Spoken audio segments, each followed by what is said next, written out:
presentation will be focused on advances in proton therapy.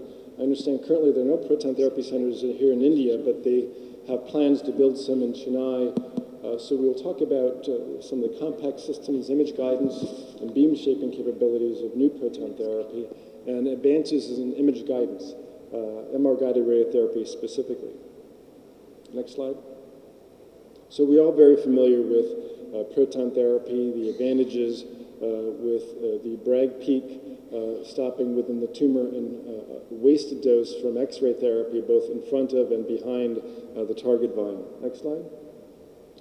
And a classic example of a child with medulloblastoma where we see proton therapy spares all the anterior structures, the heart, the abdomen, compared to X-ray therapy, even if applied with IMRT. Next slide. The problem with proton therapy today is it is an enormous investment, $150 to $200 million to build a facility on the order of 2 or 3 stories tall. And this doesn't include the operating and maintenance costs to maintain such a facility. Next slide.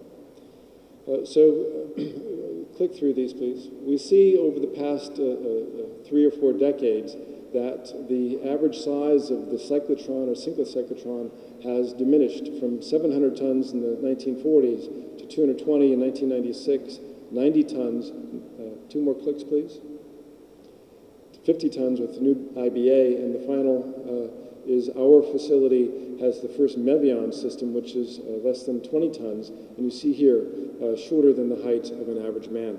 Actually, this is the inventor of the technology. Next slide. So our system costs approximately little more than 1/10 the cost of the large iron facilities, and we've been able to treat up to 25 patients a day in our single-room facility. This lower initial investment and reduced operating costs makes this available to a much broader market. And the single cyclotron also fits into existing radiation therapy facilities, and we don't have to build a freestanding proton therapy center. Next slide. Our system, that cyclotron that I showed you, is mounted on the gantry itself in close proximity to the patient on a robotic couch. The system is highly conformal and accurate. Next slide. This is a view of our existing room, our first pediatric patient.